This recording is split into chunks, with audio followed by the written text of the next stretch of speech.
لا إله إلا الله محمد رسول الله لا إله إلا الله محمد رسول الله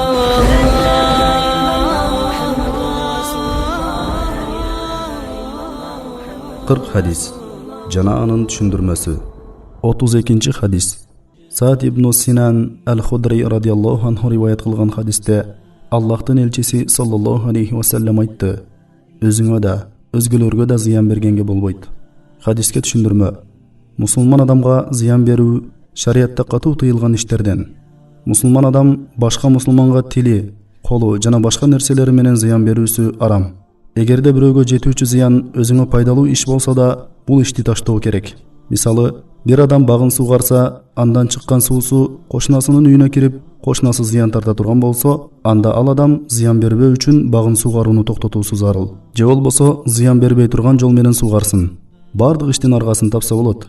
Бакты сугарууда өзү да, кошунасы да зыян тартпагыдай болушу керек. Анткени хадисте пайгамбарыбыз саллаллаху алейхи ва саллям өзүңө да, башкаларга да зыян бергенге болбойт деп айтты. Ошондой эле мусулмандар өтүүчү жолдорго, базарларга зыян берүүчү нерселерди таштаганга да болбойт. Бул хадисте айтылган насаат шариатта чоң эреже катары колдонулат. Хадистен алынган пайдалар. Биринчи, мусулман адамга зыян берүүнүн арам экендигине бул хадистагы бир ирет далил. Зыян берүү төмөндөгү иштерде болот. Адамдын тынчын алып, жашоосуна коркунуч салуу. Аллах Таала тыйган арам иштерди кылуу, чектен чыгуу жана башка ушул сыяктуу.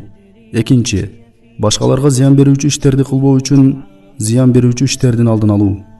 Үчүнчү, адам өзүнө, башка бирөөнүн жанына, үй бүлөсүнө, мал дүйнөсүнө жана абирине зыян келтире турган иштердин бардык түрүн таштоо жана андан алыс болуусу зарыл. Төртүнчү, ислам дини адамды зыянга түшпөстөн мурда этият болууга чакырат. Ошондой эле зыян бербөөгө жана зыян тартпоого буйруйт. Эгерде зыянга түшүп калса, анда аны куткарат.